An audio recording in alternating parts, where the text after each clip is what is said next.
ইরানের president Ebrahim Raisi ও তার সফর সঙ্গীদের মরদেহ উদ্ধার করা হয়েছে। উদ্ধারের পর দেশটির উত্তর পশ্চিমের তাবরিজে নিয়ে যাওয়া হয়। সোমবার ইরানি রেড ক্রিসেন্ট সোসাইটির প্রধানের বরাতে এই তথ্য জানিয়েছে রাষ্ট্রীয় বার্তা সংস্থা ইরনা। এদিকে হেলিকপ্টার দুর্ঘটনায় ইরানের প্রেসিডেন্ট ইব্রাহিম রাইসি ও দেশটির পররাষ্ট্রমন্ত্রী হোসেন আমির আবদুল্লাহিয়ান এবং তাদের সঙ্গে থাকা অন্য আরোহীরাও মারা গেছেন। 5-স্টার রেটিং প্রাপ্ত বিএলডিসি টেকনোলজির Walton super saver ceiling fan 65% পর্যন্ত বিদ্যুৎ বিল সাশ্রয় করে আপনাকে রাখে প্রশান্তিতে। ওয়ালটন ফ্যান হাওয়া বদলে দেয়। এছাড়া মর্মান্তিক এ ঘটনায় গভীর শোক প্রকাশ করেছেন বিশ্ব নেতারা। এ খবরে শোক প্রকাশ করেছেন রাশিয়ার প্রেসিডেন্ট ভ্লাদিমির পুতিন।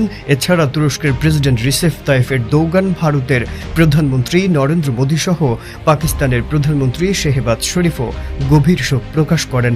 সোমবার দুর্ঘটনায় প্রায় 16 ঘণ্টা পর ইব্রাহিম রাইসিকে বহনকারী হেলিকপ্টারের ধ্বংসাবশেষের সন্ধান পাওয়া যায়।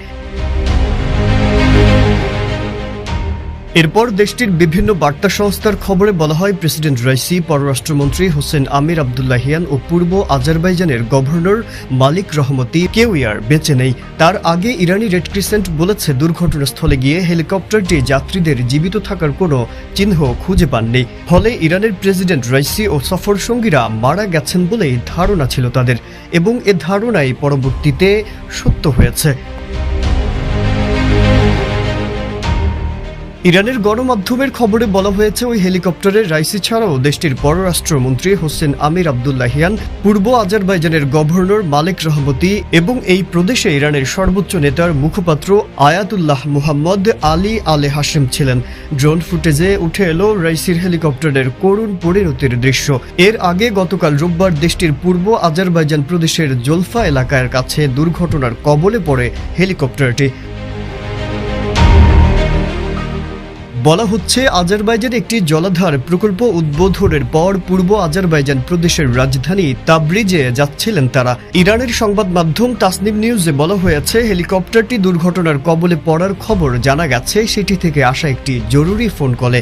প্রেসিডেন্টের সঙ্গে থাকা কর্মকর্তাদের কেউ ওই ফোন কল করেছিলেন।